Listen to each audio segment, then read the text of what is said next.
بسم اللہ الرحمن الرحیم۔ شروع اللہ کا نام لے کر جو بڑا مہربان نہایت رحم والا ہے۔ اپنا عنوان بیان کریں۔ حماد احمد۔ السلام علیکم ورحمۃ اللہ وبرکاتہ۔ نحمده ونصلي على رسوله الكريم أما بعد، قال الله تبارك وتعالى في القرآن المجيد والفرقان الحميد: إنا نحن نزلنا الذكر وإنا له لحافظون. وقال النبي صلى الله عليه وسلم: نظر الله امرأ سمع مقالتي فوعاها وحفظها وبلغها. سامعین اکرام، قرآن و حدیث کی روشنی میں دین اسلام کا نقشہ تیار کیا جاتا ہے اور اس پر عمل کرنا منکرین حدیث کو گوارا نہیں، کیونکہ وہ دور حاضر کی چمکدار تہذیب و ثقافت سے مرعوب ہے، بلکہ ان میں اتنی صلاحیت نہیں کہ وہ موجودہ دین کو، موجودہ تہذیب و تمدن کو اسلام کے سانچے میں ڈال سکے، بلکہ وہ اسلام کو موجودہ دور کے تقاضوں کے مطابق بدل دینا چاہتے ہیں، اور اس کا اظہار وہ اپنی زبان سے نہیں کرتے، کیونکہ وہ اپنی زبان سے اس کا اظہار کریں گے تو وہ اپنی موت آپ ہی مارے جائیں گے۔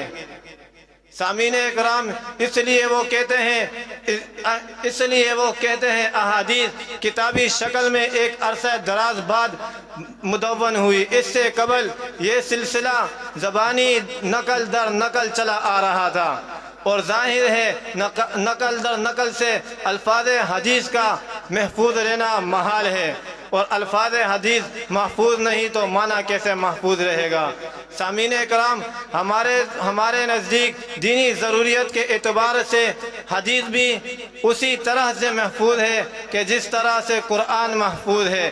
جس طرح اللہ رب العالمین نے قرآن کی حفاظت کا وعدہ لیا ہے، اسی طرح اللہ رب العالمین نے حدیث کا بھی وعدہ لیا ہے۔ سامعین کرام، حفاظت حدیث کا انکار کرنا دراصل قرآن کا انکار کرنا ہے۔ اللہ رب العالمین کا فرمان ہے: اِنَّا نَحْنُ نَزَّلْنَا الذِّكْرَ وَإِنَّا لَهُ لَحَافِظُونَ۔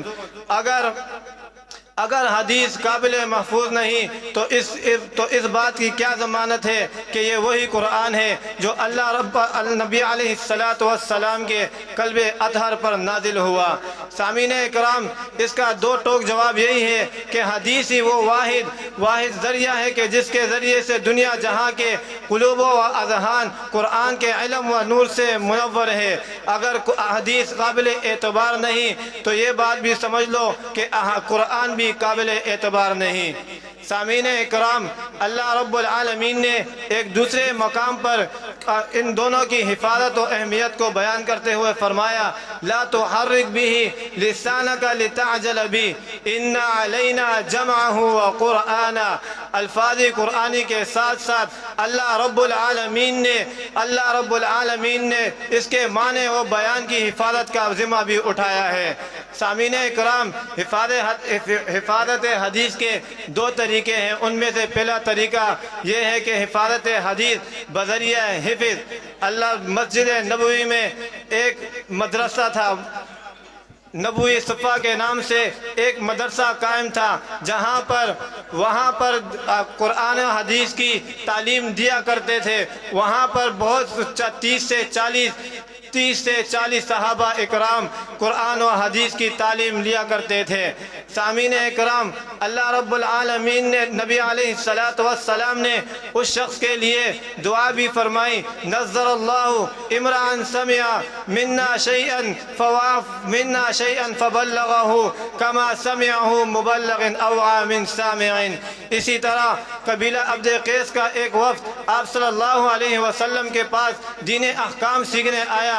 جب وہ جانے لگا تو آپ صلی اللہ علیہ وسلم نے تاکید کرتے ہوئے فرمایا: احفظوہن واخبروا بہن من وراءکم۔ اسی طرح ایک دفعہ نبی علیہ السلام احادیث بیان کرنے کے بعد فرماتے تھے: لیبلغ الشاہد الغائب فإن الشاہد عسى ان يبلغ من هو اوعى منه او من هو اوعى له منه۔